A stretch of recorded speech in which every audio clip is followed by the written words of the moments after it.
തീർച്ചയായിട്ടും നമസ്കാരം. നമ്മുടെ ഉത്തർപ്രദേശില് വലിയ രീതിയിലുള്ള ആഭ്യന്തര കലാപം ബി.ജെ.പിക്കകത്ത് നടക്കുകയാണ്. ബി.ജെ.പിയെ മുഴുവൻ ഞെട്ടിക്കുന്ന ഒരു വാർത്തയാണ് കഴിഞ്ഞ ദിവസം മുതൽ എല്ലാവരും ചർച്ച ചെയ്തുകൊണ്ടിരിക്കുന്നത്. സമൂഹ മാധ്യമങ്ങളിൽ ബി.ജെ.പിയുടെ പ്രതിപക്ഷം ഇതിനെ ആഘോഷിക്കുകയാണ്, ഇന്ത്യ മുന്നണി ആഘോഷിക്കുകയാണ്. വലിയ രീതിയിൽ യോഗി ആദിത്യനാഥ് തകർന്നു എന്ന് പ്രചാരണം നടത്തുകയാണ്. യോഗി ആദിത്യനാഥ് തകർന്നോ എന്നുള്ളൊരു ചോദ്യമാണ് ആദ്യം തന്നെ എനിക്ക് ചോദിക്കാനുള്ളത്. രണ്ടാമതായിട്ടുള്ള ചോദ്യം, ഉത്തർപ്രദേശിൽ ആഭ്യന്തര കലാപം നടക്കുമ്പോൾ ഒരുപാട് കാര്യങ്ങൾ അതിനകത്ത് നടക്കുന്നുണ്ട് എന്ന് നമ്മൾ എടുത്തു പറയേണ്ട ഒരു സംഭവമാണ്. ബി.ജെ.പിയുടെ ശക്തി ക്ഷയിക്കുന്നു എന്നുള്ള രീതിയിൽ നമ്മൾ കഴിഞ്ഞ ദിവസം ഒരു വാർത്തയായിരുന്നു രാജ്യസഭയിൽ.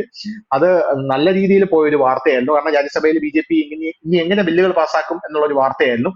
അതിനുശേഷം ഇപ്പൊ ബി.ജെ.പിക്ക് കിട്ടിയ രണ്ടാമത്തെ ഒരു തിരിച്ചടി, ഉത്തർപ്രദേശിൽ യോഗിക്കെതിരെ ഉപമുഖ്യമന്ത്രിയായിട്ടുള്ള നമ്മുടെ കേശവ് പ്രസാദ് മൗര്യ വലിയ രീതിയിൽ പടയൊരുക്കം നടത്തുന്നു. അപ്പൊ ഒരുപാട് സംഭവങ്ങൾ ഇതിനെക്കുറിച്ച് നമുക്ക് പറയാനായിട്ടുണ്ട്. ആദ്യത്തെ സംഭവം എന്ന് പറഞ്ഞാൽ, ഉത്തർപ്രദേശിൽ ബി.ജെ.പിക്ക് 80 സീറ്റും കിട്ടുമെന്ന് ലോക്സഭാ തെരഞ്ഞെടുപ്പിൽ പറഞ്ഞിരുന്നുവെങ്കിലും 33 സീറ്റ് മാത്രം കിട്ടുന്ന ഒരു സാഹചര്യം ഉണ്ടായത്. ഉത്തർപ്രദേശ് ചതിച്ചത് കൊണ്ട് നരേന്ദ്രമോദി പ്രധാനമന്ത്രിക്ക് നമുക്ക് ഇത്തവണ കേവല ഭൂരിപക്ഷം ബി.ജെ.പിക്ക് ഒറ്റയ്ക്ക് തികയ്ക്കാൻ കഴിയാത്ത ഒരു സാഹചര്യം ഉണ്ടായിരുന്നു. രണ്ടാമതൊരു കാര്യം എന്ന് പറയുന്നത്, യോഗി ആദിത്യനാഥ് RSSൽ വലിയ സ്വാധീനം ചെലുത്തുന്നത് കൊണ്ട് തന്നെ യോഗി ആദിത്യനാഥിനെ തടയിടാനായിട്ട് നരേന്ദ്രമോദി തന്നെയാണ് ഇതിന്റെ പിന്നിൽ എന്നുള്ള ഒരു കോൺസ്പിറസി തിയറി ഇതിന്റെ പിന്നിൽ വരുന്നുണ്ട്. ഇനി മൂന്നാമതൊരു കാര്യം എന്ന് പറയുന്നത്, യോഗി ആദിത്യനാഥിന്റെ ഭരണം മുന്നോട്ട് കൊണ്ടുപോകുന്നത് യോഗി ആദിത്യനാഥ് സ്വന്തം ശൈലിയിലാണെന്നും പാർട്ടി പ്രവർത്തകർക്കോ പാർട്ടിയിലുള്ള മറ്റ് നേതാക്കൾക്കോ യാതൊരുവിധ പ്രാധാന്യവും യോഗി ആദിത്യനാഥ് കൊടുക്കുന്നില്ല എന്ന് പറയുന്നുണ്ട്. ഇത് മൂന്നാമത്തെ സംഭവമാണ്. ഇനി നാലാമതൊരു കാര്യമുള്ളത്, യോഗി ആദിത്യനാഥിനെ തെരഞ്ഞെടുപ്പ് അടുത്ത 10 സീറ്റുകളിലേക്ക് ഉപതെരഞ്ഞെടുപ്പ് നടക്കാനുണ്ട്. അതിനു മുമ്പേ യോഗി ആദിത്യനാഥിനെ മാറ്റിയില്ലെങ്കിൽ വലിയ രീതിയിലുള്ള പ്രശ്നമാകുമെന്ന് പറയുന്നുണ്ട്. പിന്നെ അഞ്ചാമതൊരു കാര്യം, ഇങ്ങനെ ഒരുപാട് സംഭവങ്ങളുണ്ട്. അഞ്ചാമതൊരു കാര്യം, യോഗി ആദിത്യനാഥിന്റെ ഈ ഹാർഷ് ആയിട്ടുള്ള സ്വഭാവം. യോഗി ആദിത്യനാഥ് ഒരു RSS കാരനല്ല, എങ്കിലും RSSൽ വലിയ സ്വാധീനം ചെലുത്തുന്നു. യോഗി ആദിത്യനാഥ് ഇനി അടുത്ത ഇന്ത്യയുടെ പ്രധാനമന്ത്രിയായിട്ട് വരുമോ എന്നുള്ള ബി ജെ പിയുടെ പിറ്റിയായിട്ടുള്ള ഈഗോയാണ് ഇതിന് പിന്നിൽ എന്നും പറയുന്നുണ്ട്. ഇതൊക്കെ കോൺസ്പിറസി തിയറീസ് ആണ്, എങ്കിലും വാർത്ത സത്യമാണ്. യോഗിക്കെതിരെ പടയൊരുക്കം നടക്കുകയാണ്. അപ്പോ ഇതെല്ലാം വെച്ചുകൊണ്ട് നമുക്ക് എന്താണ് ഇതിൽ പറയാൻ സാധിക്കുക? യോഗി യുഗം അസ്തമിക്കുകയാണോ? ബി.ജെ.പിയിൽ മോദി കഴിഞ്ഞാൽ ഇനി യോഗിയാണ് വരാൻ പോകുന്നത് എന്ന് നമ്മൾ പറഞ്ഞ് ശീലിച്ചു കഴിഞ്ഞു. അമിത്ഷാ നരേന്ദ്രമോദിക്ക് ശേഷം ശക്തനായിട്ട് നിൽപ്പുണ്ട്. ആ അമിത്ഷായെ പോലും കവച്ചു വെച്ചുകൊണ്ട് ഇനി അമിത്ഷായുമല്ല, യോഗി ആദിത്യനാഥാണ് മുഖ്യമന്ത്രിയായിട്ട് വരാൻ പോകുന്നതെന്ന് നമ്മൾ പറഞ്ഞിടത്ത് നിന്ന് യോഗി ആദിത്യനാഥ് പടിയിറങ്ങുകയാണ്. ധനുഷേ, ഇപ്പം ഈ UP പൊളിറ്റിക്സിനെ കുറിച്ച് അറിയാൻ മേലാത്തവരാണ് ബി.ജെ.പിയിലെ ഗ്രൂപ്പിസം പടലപ്പണക്കം എന്ന് പറയുന്നത്. ഇന്ത്യയിൽ ഏറ്റവും കൂടുതൽ രാഷ്ട്രീയപതി ഭരണം ഏർപ്പെടുത്തപ്പെട്ടിട്ടുള്ള ഒരു സംസ്ഥാനം ഉത്തർപ്രദേശ്. 6 തവണയാണ്, 5-6 തവണയാണ്. കാരണം അവിടെ ആരും കാലാവധി തികച്ചിട്ടില്ല, ഭൂരിപക്ഷം പേരും. ഞാൻ UP വർക്ക് ചെയ്യുന്ന സമയത്ത് രാജ്നാഥ് സിംഗ് 1999-2000 കാലഘട്ടത്തിൽ രാജ്നാഥ് സിംഗ് 1 വർഷമാണ്, കല്യാൺ സിംഗ് അങ്ങനെ 10 മാസം 8 മാസം. ബി.ജെ.പിയുടെ മാത്രമല്ല, BSPയുടെ ആയാലും കോൺഗ്രസിന്റെ ആയാലും ഒക്കെ ആരും അവിടെ അധികാരത്തിൽ വാഴില്ല. പിന്നെയും അതിനൊരു ചെറിയ മാറ്റം ഉണ്ടാക്കിയത് നമ്മുടെ അഖിലേഷ് യാദവ് ആയ മായാവതിയെ കുറച്ചാണ്. അപ്പൊ ഇവിടെ ആര് വന്നാലും അധികാരത്തിൽ അധികം വാഴാത്ത ഒരു സംസ്ഥാനമാണ് ഉത്തർപ്രദേശ്. എനിക്ക് തോന്നുന്നത് ഈ ജാതി രാഷ്ട്രീയം ഏറ്റവും കൂടുതലുള്ള ബീഹാറിലാണെങ്കിലും ജാതി രാഷ്ട്രീയം കൃത്യമായി ഉപയോഗിക്കുന്ന ഒരു സംസ്ഥാനം UP ആണ്. ഈ UP-യില് ജാതിക്കാരല്ല പ്രശ്നം ഉണ്ടാക്കുന്നത്. ഈ ജാതികളുടെ ഇടയിൽ നിന്ന് വരുന്ന ചില നേതാക്കന്മാരുണ്ട്, അവർ ഈ ഗ്രൂപ്പിസത്തിന്റെ ഭാഗമായി ജാതികളെ ഇറക്കിയിട്ടില്ലെങ്കിൽ. ഇത് ഇപ്പോഴൊന്നും അല്ല, ഇത് പണ്ടോട്ടേ ഉള്ളതാണ്. ഇനിയിപ്പോ യോഗി മാറി സാക്ഷം നരേന്ദ്രമോദി തന്നെ UP വന്ന് നിന്നാൽ ഇതിനൊന്നും തടയിടാൻ കഴിയില്ല. കാരണം ഇത് ഈ പൊളിറ്റിക്സ് ഇങ്ങനെ തുടർന്നുകൊണ്ടേയിരിക്കും. ഇവിടുത്തെ ഒരു സംഭവം ഞാൻ പറഞ്ഞുതരാം. ഈ 2017 ശരിക്കും പറഞ്ഞ യോഗി ആദിത്യനാഥ് ബി.ജെ.പിയുടെ മുഖ്യമന്ത്രി സ്ഥാനാർത്ഥി ഒന്നും ആയിരുന്നില്ല. യോഗി അവര് അധികാരത്തിലേക്ക് മുഖ്യമന്ത്രി സ്ഥാനാർത്ഥി ആക്കുന്നതിന് വ്യക്തമായ ഒരു ലക്ഷ്യം ഉണ്ടായിരുന്നു. ഞാൻ മുൻപ് അത് സൂചിപ്പിച്ചിട്ടുണ്ട് ഈ ചർച്ചകളിലൊക്കെ. കാരണം ഒരു ദളിത് മുഖ്യമന്ത്രി വന്ന ഉടൻ ബ്രാഹ്മണർ, യാദവർ ഉൾപ്പെടെയുള്ളവർ അതിനെതിരെ വരും, അതിന്റെ നേതാക്കന്മാരും ഗ്രൂപ്പുകളും ജാതികളും. ഇനി ബ്രാഹ്മണനാണ് വരുന്നതെങ്കിൽ മറ്റുള്ളവരെതിരെ വരും. ഇതാണ് അവിടുത്തെ ഒരു പൊളിറ്റിക്സ്. അപ്പൊ അതിനെ തടയിടുക എന്ന ലക്ഷ്യവുമായിട്ട് ഒരു യോഗി എന്ന് പറയുന്നത് സ്വാമിയാണ്, സന്യാസിയാണ്. ഈ സന്യാസിയാകുമ്പോൾ ജാതി ചോദിക്കാൻ കഴിയില്ല. അങ്ങനെ ജാതിക്ക് അതീതനായ ഒരു വ്യക്തി സന്യാസി മാത്രമാണ് ഇതിലും. അപ്പൊ അങ്ങനെ ഒരു സന്യാസിയെ കൊണ്ടുവരിക. പിന്നെ യോഗി ആയിരുന്നത് ചെറിയൊരു സംഭവമല്ല. കാരണം നാഥ് വിഭാഗത്തിന്റെ, അതായത് നേപ്പാളിലും ത്രിപുരയിലും വടക്കിഴക്കൻ സംസ്ഥാന രാജസ്ഥാനിലും ഒക്കെ വലിയ ഫോളോവേഴ്സ് ഉള്ള ഒരു പ്രാർത്ഥനാ വിഭാഗത്തിന്റെ അല്ലെങ്കിൽ ആരാധനാ വിഭാഗത്തിന്റെ ഒരു ലീഡറാണ് അദ്ദേഹം. ഗോരഖ്നാഥിന്റെ മഠത്തിന്റെ അധിപൻ കൂടിയാണ്. ഏതാണ്ട് 120 ഓളം ലോക്സഭാ മണ്ഡലത്തിൽ ഈ ഇവരുടെ വിഭാഗത്തിന് നിർണായകം എന്ന് പറയാൻ പറ്റുന്ന സ്വാധീനമുണ്ട്. ഈ ത്രിപുരയിലൊക്കെ വലിയ സ്വാധീനമാണ് ഈ യോഗിയുടെ ഈ വിഭാഗത്തിനുള്ളത്. അപ്പോ ചെറിയ കക്ഷിയല്ല. ഈ ഫോളോവേഴ്സ് ആയി തന്നെ സോഷ്യൽ മീഡിയയിലെ ഫോളോവേഴ്സ്, രാഷ്ട്രീയ ഇതര നേതാവെന്ന നിലയിൽ ഇന്ത്യയിൽ ഏറ്റവും കൂടുതൽ ഫോളോവേഴ്സ് ഉള്ള യോഗിക്ക. അതായത് യോഗിയുടെ ബി.ജെ.പി പട്ടവും സംഘപരിവാർ പട്ടവും എടുത്തു മാറ്റിയാൽ ഏറ്റവും കൂടുതൽ ഫോളോവേഴ്സ് ഉള്ള ഒരു നേതാവ് യോഗി ആദിത്യനാഥ്. അങ്ങനെ യോഗി ആദിത്യനാഥിനെ അപ്രതീക്ഷിതമായി യു പിയിലേക്ക് കൊണ്ടുവരുന്നു. സ്വാഭാവികമായും നമ്മൾ ഒരാളെ സ്വാമി എന്ന് വിളിക്കുമ്പോൾ അതിലാരും ജാതി തിരയാൻ പോകില്ല. നമുക്കറിയാം നമ്മുടെ നാട്ടിലൊക്കെ ഒരുപാട് സ്വാമികളുണ്ട്. സ്വാമി എന്താ ജാതി എന്ന് ആരും ചോദിക്കാതെ സ്വാമിയുടെ കൂടെ ജാതിപ്പേരോ ഇല്ലെങ്കിൽ സ്വാമി ഏതാ നമുക്ക് തിരക്കാം. ആ ഒരു കൺസെപ്റ്റ് അവർ കൊണ്ടുവന്നതാണ്. അവിടെ അത് കൊണ്ടുവന്ന് കുറച്ച് മുന്നേറാൻ അവർക്ക് 2017 കഴിഞ്ഞു. അപ്പൊ ഞാനും അന്ന് വേറൊരു കാര്യം കൂടെ ഉണ്ട്. അന്ന് ഈ യു പിയിലെ ബ്രാഹ്മൺസ് ഉണ്ട്, ബ്രാഹ്മണ വിഭാഗം. അത് ചെറിയൊരു ശതമാനമല്ല. യു പിയിലെ ഈ യാദവ വിഭാഗവും ബ്രാഹ്മണ വിഭാഗവും ഏതാണ്ട് 10% അടുത്ത് വരും. രണ്ടും ഈക്വൽ ആയിട്ടുള്ള ഒരു വിഭാഗമാണ്. കുറച്ചധികം നിയമസഭ ഉണ്ടെങ്കിൽ വലിയ ശക്തി തന്നെയാണ് അവർ. അപ്പോ അവര് കാലാകാലങ്ങളിൽ കോൺഗ്രസിനെ പിന്തുണച്ചിരുന്നവരാണ്. കോൺഗ്രസിനെ മാത്രമല്ല, അവര് മായാവതി ഇടയ്ക്ക് ഒരു ഫോർമുല, ഈ ഇലക്ഷന് മുമ്പ് എല്ലാവരും ഒരു ഫോർമുല കൊണ്ടുവരും. അതാണ് ജാതീയ ഫോർമുല. അത് പരസ്യമായിട്ടാണ് കൊണ്ടിരുന്നത്, രഹസ്യമല്ല. മായാവതി കൊണ്ടുവന്നത് ബ്രാഹ്മണ ദളിത് മുസ്ലിം ഒരു ഫോർമുല പരസ്യമായി പ്രഖ്യാപിച്ചുകൊണ്ടാണ് അവർ തെരഞ്ഞെടുപ്പിന് തരുന്നത്. അങ്ങനെയാണ് മായാവതി അധികാരത്തിൽ വരുന്നത്. അതിനുശേഷം അഖിലേഷ് വന്നപ്പോഴത്തേനും യാദവ ബ്രാഹ്മണർ മുസ്ലിം എന്ന് പറഞ്ഞൊരു ഫോർമേഷൻ കൊണ്ടുവന്നിട്ട് പുള്ളി അധികാരത്തിൽ. ബി ജെ പിക്ക് അങ്ങനെ പ്രത്യേകിച്ച് ഫോർമുല ഒന്നും ബി ജെ പി കൊണ്ടുവന്നിട്ടില്ല. കാരണം ബി ജെ പിക്ക് അങ്ങനെ കൊണ്ടുവരാൻ കഴിയില്ല. കാരണം B J P Hindutva party ആയതുകൊണ്ട് ഇതിനകത്ത് ഡിവൈഡ് ചെയ്ത് മുമ്പോട്ട് പോകാൻ പറ്റാതെ. പക്ഷെ ആ 2017 തെരഞ്ഞെടുപ്പിൽ ബ്രാഹ്മണ വോട്ടുകൾ വലിയ രീതിയിൽ ബി ജെ പിക്ക് ലഭിക്കുകയുണ്ടായി. ഏതാണ്ടൊക്കെ ഹിന്ദുക്കൾ എന്ന് പറയുന്നത് യാദവ വിഭാഗത്തിന്റെ ഒരു ചെറിയ ശതമാനം ഉൾപ്പെടെ ഹിന്ദുക്കളുടെ ഒരു വലിയ ശതമാനം വോട്ട് 2017 ബി ജെ പിക്ക് അപ്രതീക്ഷിതമായി കിട്ടിയത്. അതാണ് അവരെ ഒരു വലിയ ജയത്തിലേക്ക് നയിച്ചത്. അതിന് അനവധി കാരണങ്ങളുണ്ടായിരുന്നു. ഒന്ന് ജാതി രാഷ്ട്രീയത്തിലാകപ്പാടെ പ്രശ്നങ്ങള്, പിന്നെ ഗുണ്ട രാജായിരുന്നു ആ ഒരു സമയത്ത് ഏറ്റവും വലിയ പ്രശ്നം. ഈ യു പിയിലെ ഗുണ്ട മാഫിയ സംഘങ്ങളെ കൊണ്ട് ജനം പൊറുതിമുട്ടിയത്. അവിടെയാണ് യോഗി വരികയും യോഗി ഈ കൗണ്ടർ അറ്റാക്കിൽ കൂടെ, അതായത് യോഗിയുടെ കഴിഞ്ഞുപോയ കാല ചരിത്രം, മുഖ്യമന്ത്രി എന്നുള്ള ചരിത്രം പരിശോധിച്ചാൽ മോദിയുടെ അതേ വഴികളിലാണ് യോഗി സഞ്ചരിക്കുന്നത്. അധികാരത്തിൽ വരുന്നു അപ്രതീക്ഷിതമായിട്ട്. അതിനുശേഷം ഈ എൻകൗണ്ടേഴ്സ് നടക്കുന്നു, വധഭീഷണി. ധനുഷ് ഒന്ന് പരിശോധിച്ച് നോക്കൂ. 2002 മുതലുള്ള ഈ മോദിയുടെ ചരിത്രം പരിശോധിച്ചാൽ യോഗിയുടെ ചരിത്രം പരിശോധിച്ചാൽ ഒരേ വഴിയിലാണ് സഞ്ചരിക്കുന്നത്. അപ്പൊ ഈ ലാസ്റ്റ് ചെല്ലേണ്ടതും ഒരേ സ്ഥലത്ത് തന്നെ ആയിരിക്കുമല്ലോ. ധനുഷ് നേരത്തെ സൂചിപ്പിച്ച പോലെ ആ പ്രധാനമന്ത്രി പദത്തിലേക്ക് ആകണമല്ലോ ആ ഒരു യാത്രയുടെ അന്ത്യം ചെല്ലും. ഇവിടെ ഈ യു പിയിലെ മുഖ്യമന്ത്രി പദം കൊണ്ടു നടക്കാതെ ചില്ലറ കാര്യമല്ല. ഞാൻ ഈ പറഞ്ഞില്ലേ, ഈ പെരുമ്പാമ്പും പെരിച്ചാഴിയും ഒക്കെ ഉള്ള ഒരിടത്ത് വേണം കളിച്ചു നിൽക്കാൻ. അങ്ങനെ അത് 2017 വന്നു, വലിയ കുഴപ്പമില്ലാതെ പോയി കഴിഞ്ഞപ്പോഴത്തേനും പതുക്കെ അവിടെ ആദ്യമായിട്ട് അവിടെ ഒരു പരസ്യമായ ഏറ്റുമുട്ടൽ ബ്രാഹ്മണ വിഭാഗമായിട്ട് ഉണ്ടാകുന്നത് ദുബൈ എന്ന് പറയുന്ന ഒരു ഗുണ്ടാ നേതാവിനെ, മാഫിയ നേതാവിനെ എൻകൗണ്ടറിൽ വധിച്ചു. അതോടുകൂടി ബ്രാഹ്മണ വിഭാഗം എതിരായി. അതിന്റെ പിന്നിൽ രാഷ്ട്രീയ നേതാക്കൾ തന്നെയാണ് ഈ ബ്രാഹ്മണരെ കുത്തിയിളക്കുന്നത്. അവരെതിരായിക്കൊണ്ട് മുമ്പോട്ട് വന്നപ്പോൾ യോഗി അന്ന് മറുപടി പറഞ്ഞത്, ഈ പറയുന്ന ഭീകരൻ ഈ ഗുണ്ട കൊന്നതും ഒരു ബ്രാഹ്മണനായ പോലീസ് ഓഫീസറെയാണ്, അതുകൊണ്ടാണ് തനിക്ക് കൊല്ലേണ്ടി വന്നതെന്ന് പറഞ്ഞു. ആ വിഷയം തൊട്ട് ഈ നേരത്തെ ധനുഷ് സൂചിപ്പിച്ച മൗര്യ വലിയ പ്രഷർ സഹിക്കുന്നുണ്ട്. പുള്ളിയുടെ സ്വന്തം വിഭാഗത്തിൽ നിന്നുമൊക്കെ സഹിക്കുന്നുണ്ട്. അവിടെ മുതലാണ് ഈ ഉടക്കിന്റെ ഒരു ഘട്ടം തുടങ്ങുന്നത്. രണ്ടാമത്തെ ഉടക്ക് തുടങ്ങുന്നത് ഈ 2022 ഇലക്ഷനോടനുബന്ധിച്ച് കർഷക സമരം, അതുകൂടാതെ ഈ ജാട്ടുകൾ മുഴുവൻ ഈ വടക്ക് പടിഞ്ഞാറൻ യു പിയിലാണ് ഈ ജാട്ടുകൾ ഏറ്റവും കൂടുതൽ. 34-35 നിയമസഭാ സീറ്റുകൾ നിർണായക ഘടകമാണ്. ഈ ജാട്ടുകളെക്കാളും ബി ജെ പിയുടെ കൂടെ നിന്നവരാണ്. അങ്ങനെ ജാട്ടുകൾ ആ തരത്തിലുള്ള വലിയ പ്രശ്നമുണ്ടാക്കി. അന്ന് അമിത്ഷാ പോയിട്ട് ജാട്ടുകളെ കുറെ ഉറപ്പൊക്കെ കൊടുത്തിട്ട്, പക്ഷെ അവിടുത്തെ സീറ്റുകളെല്ലാം കൂടെ ലഭിക്കുകയുണ്ടായി. അന്നാണ് മറ്റേ കേന്ദ്രമന്ത്രിയുടെ മോൻ വാഹനം ഇടിച്ച് കൊലപ്പെടുത്തിയ കേസ്, ഒരു പെൺകുട്ടി പീഡിപ്പിക്കപ്പെട്ട കേസ്, അങ്ങനെ വലിയ വിഷയം നിൽക്കുന്നു കർഷക സമരം. അപ്പോ അതിനെ മെയിൻറ്റെയിൻ ചെയ്ത് ജാട്ടുകളെ സൂപ്പിക്കാൻ വേണ്ടിയിട്ടാണ് ഇപ്പോഴിരിക്കുന്ന ബി ജെ പിയുടെ സംസ്ഥാന അധ്യക്ഷനെ നിയമിക്കുന്നത്. ഇപ്പോഴത്തെ ബി ജെ പിയുടെ ഭൂപേന്ദ്ര സിംഗ് ചൗധരി, ഇദ്ദേഹം ജാട്ട. അപ്പം ഇവർ ബാലൻസിങ് തുടങ്ങി, ജാതീയ ബാലൻസിങ് തുടങ്ങി. അപ്പം മൗര്യയെ കൊണ്ടിരുന്നതോടി മുന്നോക്ക വിഭാഗത്തിനെ നിർത്തി. ഈ ഭൂപേന്ദ്ര സിംഗിനെ കൊണ്ടുവന്നതോടി ജാട്ട് വിഭാഗത്തിന്റെ പ്രതിനിധി എത്തി. അപ്പൊ പക്ഷെ ഇപ്പൊ അവിടെ എന്ത് സംഭവിച്ചത്, ഇവിടെ യു പി നിങ്ങൾ എപ്പോഴും ശ്രദ്ധിച്ചു കഴിഞ്ഞാൽ അവിടെ 1-2 ഉപമുഖ്യമന്ത്രിമാരും മസ്റ്റാണ്. കാരണം മന്ത്രിമാർക്കെല്ലാം മുഖ്യമന്ത്രിയുടെ പവറും കൊടുക്കണം. കാരണം എല്ലാവരും ഓരോ ജാതിയെ പ്രതിനിധീകരിക്കുന്നവരാണ്. അവിടെ വന്നു കഴിഞ്ഞപ്പോഴത്തേനും ഇവിടെ ഈ ബാലൻസിംഗ് വന്ന് ഒരു പിന്നോക്ക വിഭാഗത്തിൽ തന്നെയാണ് അടുത്ത ഇതും കൊടുത്തിരിക്കുന്നത്. ഇത് പിന്നെ ബാലൻസിംഗ് തെറ്റാൻ തുടങ്ങി. കാരണം ഇപ്പോഴത്തെ ഒരു അവസ്ഥയിൽ ബി ജെ പി സംബന്ധിച്ച് ഈ ജാട്ടുകളുടെ പാർട്ടിയായ RLD ഈ ലോക്സഭാ തെരഞ്ഞെടുപ്പോടുകൂടി NDAയുടെ ഭാഗമായി മാറി. അപ്പൊ പിന്നെ അവർക്ക് അവിടെ ഈ ജാട്ടിൽ നിന്ന് കൂടുതൽ പ്രാധാന്യം ബി ജെ പി കൊടുക്കേണ്ട കാര്യമില്ല. കാരണം ജാട്ടുകളുടെ പാർട്ടി തന്നെ ഓൾറെഡി ഇപ്പൊ NDAയുടെ ഭാഗമായിട്ട് എത്തിക്കൊണ്ടിരിക്കും. കാരണം അന്നത്തെ സിറ്റുവേഷൻ അല്ല ഇപ്പോൾ നിലവിലുള്ളത്. കർഷക സമരമില്ല, ജാട്ടുകളുമായിട്ടുള്ള പ്രശ്നങ്ങളില്ല. അങ്ങനെ അവർക്ക് കുറെ പ്രാതിനിധ്യം എന്ന് കൊടുത്തിരുന്നു 2022 ബി ജെ പി കൊടുത്തിരുന്നു. അപ്പൊ സ്വാഭാവികമായിട്ട് ഒരാളെ ഒരു പോസ്റ്റിലേക്ക് വെക്കുമ്പോ ആ പോസ്റ്റിനൊരു ഒഴിവ് വേണമല്ലോ.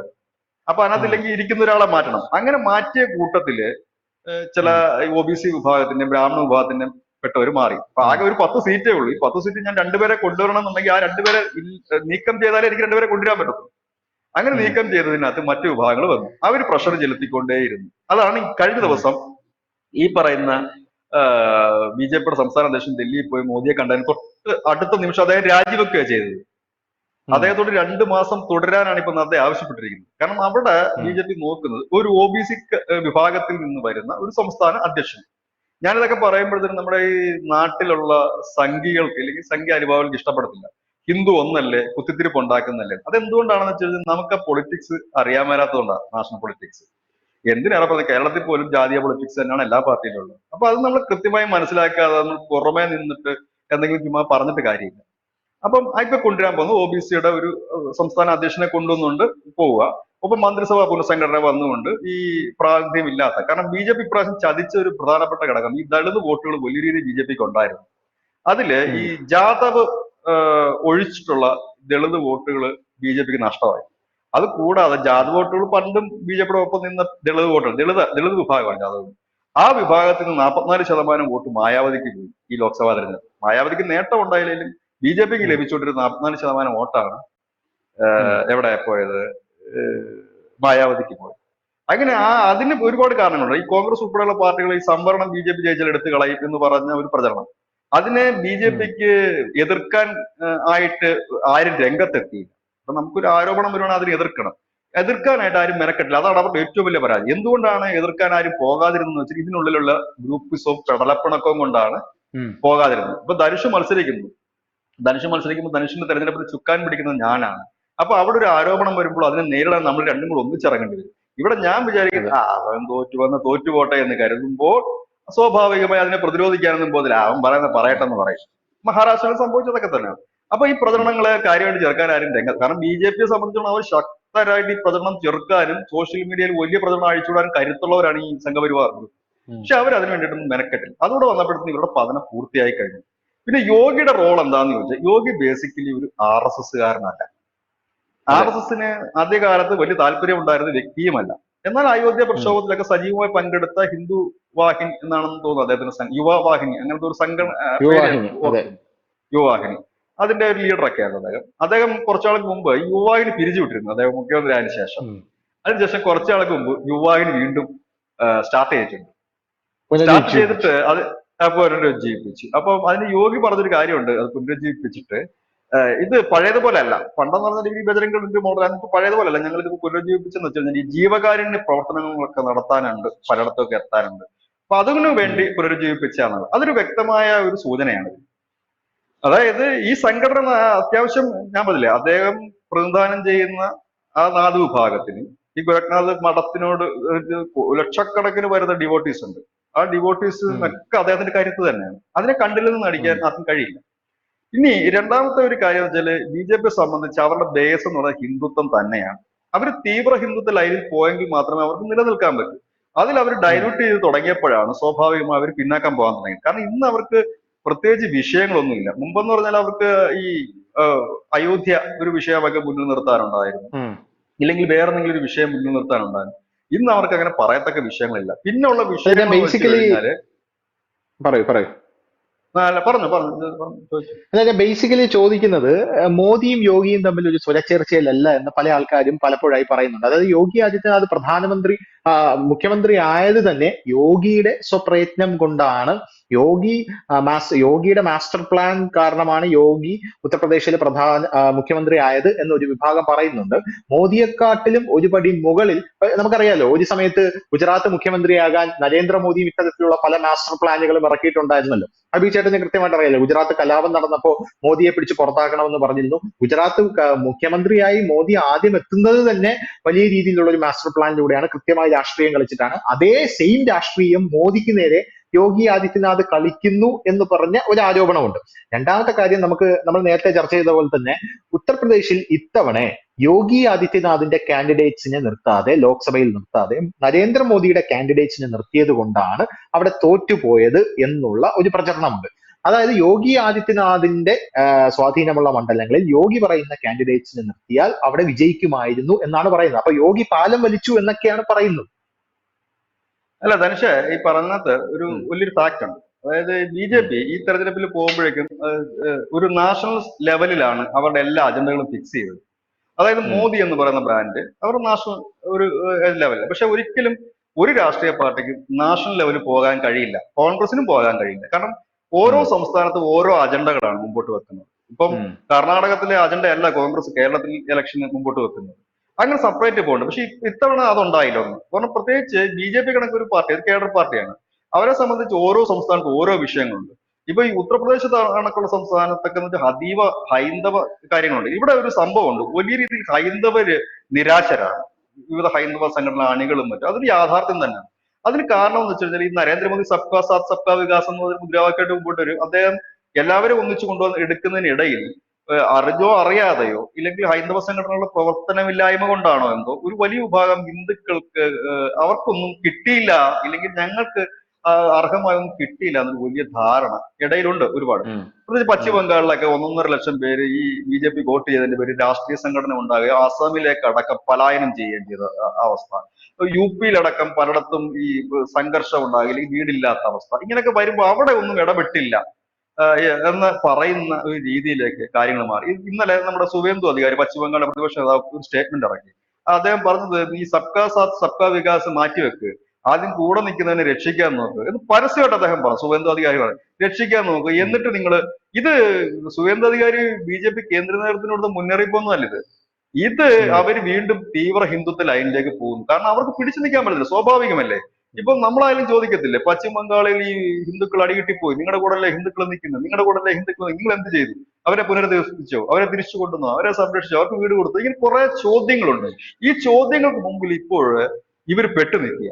അതാണ് ഉം, അതിനകത്ത് ഒരു യാഥാർത്ഥ്യം. ഇതിനകത്ത് മോദിയെ മാത്രം നമുക്കത് കുറ്റപ്പെടുത്താൻ പറ്റില്ല. കാരണം ഈ ഇങ്ങനെയുള്ള ആൾക്കാരെ കണ്ടെത്തി ആനുകൂല്യങ്ങൾ മേടിച്ചു കൊടുക്കുന്നതിൽ അതാത് സംസ്ഥാനത്തെ ഇല്ലെങ്കിൽ അതാത് ബൂത്തിലെ ഇല്ലെങ്കിൽ അതാത് സ്ഥലത്തെ സംഘടനാ പ്രവർത്തകരും പരാജയപ്പെട്ടു. അതൊരു ഉം, പ്രതിഷേധമായി ആളിക്കത്തുന്നുണ്ട്. അത് കണ്ടില്ല. ഇപ്പൊ എന്തുകൊണ്ടാണ് CPM കേരളത്തിൽ ഈ പടുകുഴിയിലേക്ക് പോകാൻ കാരണം? ലോക്സഭാ തെരഞ്ഞെടുപ്പ് അവരവരുടെ സഖാക്കന്മാരുടെ അല്ലെങ്കിൽ താഴെത്തട്ടിലുള്ള അണികളുമായിട്ടുള്ള ബന്ധം അവർക്ക് കുറഞ്ഞു തുടങ്ങി. അവർ വേറെ വേറെ ഉം, പുതിയ പുതിയ മേച്ചിൽപ്പുറം തപ്പി നടക്കാൻ തുടങ്ങി. അവരിടയ്ക്ക് ഉം, ലീഗിനെ കൂട്ടുപിടിക്കുകയും ഇല്ലെങ്കിൽ അവരെ കൊണ്ടുവരിക, ഇവരെ കൊണ്ടുവരിക, അധികാരം നിലനിർത്താൻ വേണ്ടി പോകുമ്പോൾ സ്വാഭാവികമായിട്ട് ബേസ് വോട്ടുകളാണ് ചോർന്നു പോകുന്നത്. ബി ജെ പിക്ക് സംഭവിച്ചത് അത് തന്നെയാണ്. അതുകൊണ്ടാണ് ഇപ്പോ ഇന്ന് നാളെയൊക്കെ ആയിട്ട് അവിടെ മീറ്റിങ്ങുകളോ അനവധി മീറ്റിങ്ങുകളോ ഉത്തർപ്രദേശിൽ നടക്കുന്നത്. ഇതിനെയൊക്കെ ഉം, ഉം, അവർക്ക് ഒന്ന് ബാലൻസ് ചെയ്ത് കൊണ്ടുപോകേണ്ടതായിട്ടുണ്ട്. ഈ യോഗി പറഞ്ഞു കഴിഞ്ഞാല് അദ്ദേഹം ഇതിന്റെ ഇടയ്ക്ക് ഒരു ഒന്ന് രണ്ട് ഒരു പ്രൊജക്ട് കൊണ്ടുവന്നത്, അത് എനിക്ക് തോന്നുന്നു വലിയൊരു പ്രൊജക്റ്റാണ് അദ്ദേഹം കൊണ്ടുവന്നത്. അത് ഈ ദളിത് വനിതകൾക്ക് 20 ലക്ഷം രൂപ വരെ ലോൺ ഉം, അനുവദിച്ചുകൊണ്ട് അവർ ഒരുപാട് സ്റ്റാർട്ടപ്പുകൾ തുടങ്ങാനും വന്നു. അങ്ങനെയാണ് ഈ ദളിത് വലിയ വിഭാഗത്തിലേക്ക് മുമ്പോട്ട് വന്നത്. പിന്നീട് ചിലപ്പോൾ ഒരുപക്ഷെ ഗ്രൂപ്പ് വഴക്കാണോ അല്ലയോന്ന് അറിയത്തില്ല, പിന്നീട് ഇതെല്ലാം മന്ദഗതിയിലായി പോകുന്ന ഒരു രീതിയിലേക്ക് എത്തി. പിന്നെന്ന് വെച്ച് ഉം, കഴിഞ്ഞാൽ ഞാൻ പറഞ്ഞു എല്ലാ കാലത്തും ഉത്തർപ്രദേശിൽ ജാതീയ പൊളിറ്റിക്സ് ഉണ്ട്.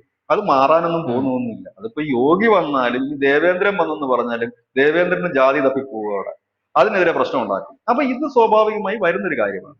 ഇനിയിപ്പോ ഇവിടെ ഉം, പതുക്കെ ഈ സംഘപരിവാർ ഇപ്പോൾ ചെയ്തിരിക്കുന്ന കാര്യം, സംഘപരിവാർ ധനുഷ് ശ്രദ്ധിച്ചതറിയത്തില്ല, ഈ ലോക്സഭാ തെരഞ്ഞെടുപ്പിന് ശേഷം സംഘപരിവാർ ഏറ്റവും കൂടുതൽ പെട്ടെന്ന് ഇടപെട്ട രണ്ട് സംസ്ഥാനങ്ങൾ, ഒന്ന് മഹാരാഷ്ട്രയും ഒന്ന് ഒന്ന് യു പിയും.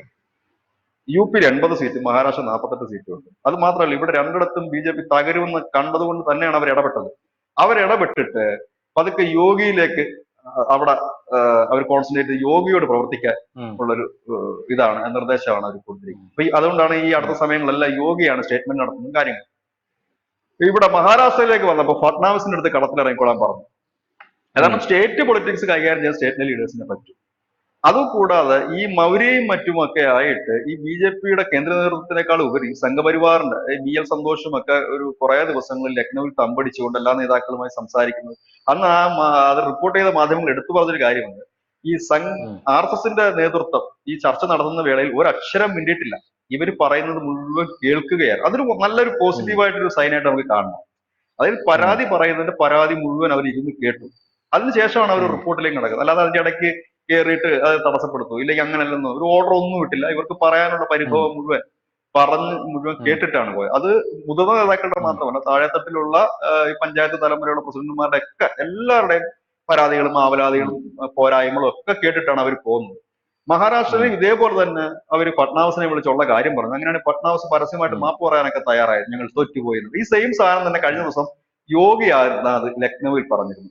ധനുഷ് ശ്രദ്ധിച്ചോന്ന് അറിയത്തില്ല, ലക്നൌവിൽ JP നദ്ദയും ഈ പറഞ്ഞു കേശവ് പറഞ്ഞു പറഞ്ഞു പ്രസാദ് പറഞ്ഞു. മൗര്യയും അപ്പൊ ഞാൻ പരസ്യമായി പറഞ്ഞു ശ്രദ്ധിച്ചു. എന്തൊക്കെയാണ് ഉം. ഞങ്ങൾ തോക്കാനുണ്ടായ കാര്യം. അവിടെ ഈ അതെ അതെ മൗര്യ അതെ. പറഞ്ഞൊരു ഡയലോഗ് ഉണ്ട്, അത് അല്ല, ശ്രദ്ധിക്കണം. യോഗി അപ്പൊ മൗര്യ പറഞ്ഞത് പറഞ്ഞൊരു UP-യിലെ ഫലം വിലയിരുത്താൻ നദ്ദയുടെ സാന്നിധ്യത്തിൽ ചേർന്ന യോഗി പറഞ്ഞത് അമിത ആത്മവിശ്വാസമാണ് ഞങ്ങളെ തോൽപ്പിച്ചെന്നാണ് പറഞ്ഞത്. അല്ല, ആ തുടർന്നു. ഡയലോഗ് അല്ല, ആ ഡയലോഗ് അല്ല, ഉം. ആ ഡയലോഗിനെ വെട്ടുന്ന ഒരു ഡയലോഗ് മൗര്യ ആ യോഗത്തിൽ പറഞ്ഞു. ഉം. മൗര്യ പറഞ്ഞത് എന്താണ്? ആരും പാർട്ടിക്ക് അതീതരല്ല, അങ്ങനെ ഒരു തോന്നൽ ആർക്കും വേണ്ട. അതിനുശേഷമാണ് ഉം. അതിനകത്ത് ആ ഒരു പ്രസ്താവനയുടെ ഇമ്പോർട്ടന്റ് ആർക്കാ ഉള്ളത്?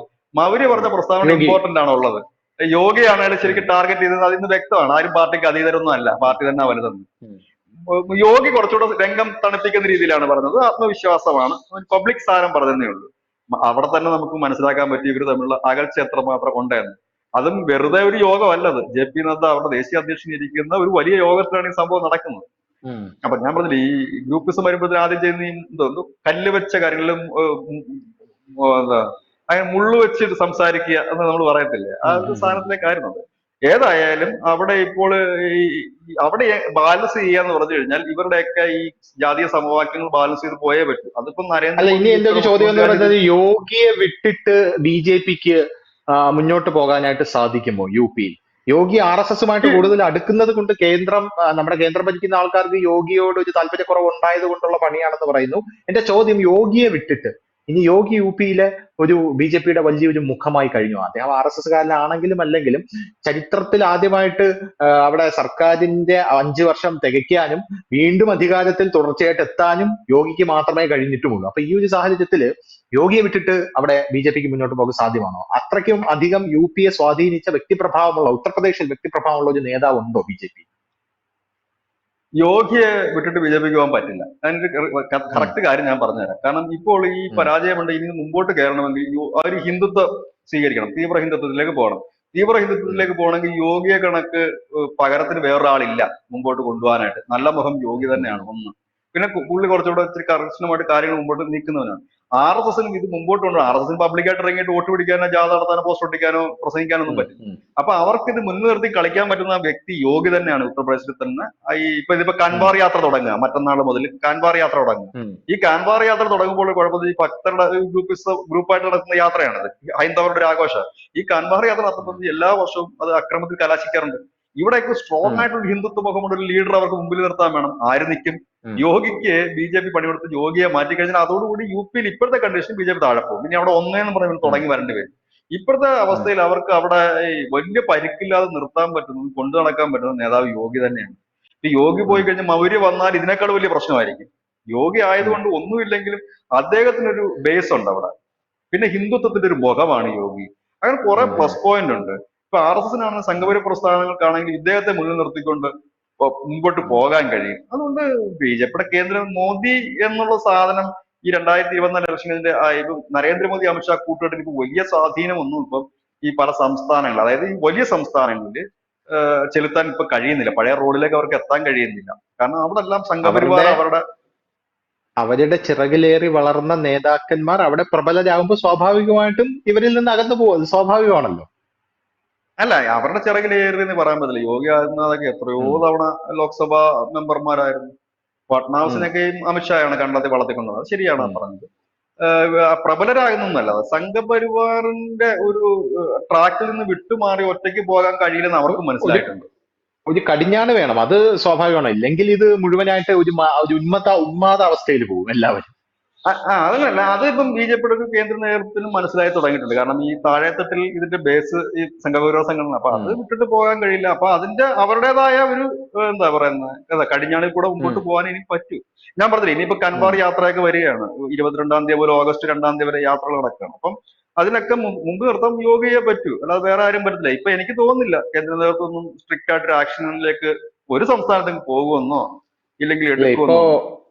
മുൻപിലുള്ള ഒരു വലിയൊരു പ്രശ്നം എന്ന് പറഞ്ഞാൽ ഇന്ത്യ മുന്നണി ശക്തിപ്പെട്ടി വരികയാണ് എന്ന് ജനങ്ങൾക്കുള്ളിൽ ഒരു തോന്നലുണ്ട്. കാരണം ഇപ്പൊ നടന്ന ഉപതെരഞ്ഞെടുപ്പിൽ വലിയ രീതിയിലുള്ള പെർഫോമൻസ് ആണല്ലോ ഒരു കാഴ്ചവെച്ചത്.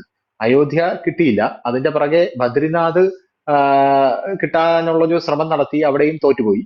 ഇനി അതുകൊണ്ട് തന്നെ ഇപ്പോ ഉപതെരഞ്ഞെടുപ്പ് ഇവിടെ വരുന്നുണ്ട് ഉത്തർപ്രദേശില്, അവിടെയും 8 നിലയിൽ പൊട്ടുകയാണെങ്കിൽ വലിയ പ്രതിരോധത്തിൽ പോകുമെന്നുള്ള കാര്യത്തിൽ തർക്കമില്ല. ഇതിന്റെ ഗുണം കിട്ടുന്നത് ഇന്ത്യ മുന്നണിക്കും രാഹുൽ ഗാന്ധിക്കും ആയിരിക്കും. സ്വാഭാവികമായിട്ടും ഇത് രാഹുൽ ഗാന്ധിയുടെ വിജയമാണെന്ന് വ്യാഖ്യാനിക്കപ്പെടും.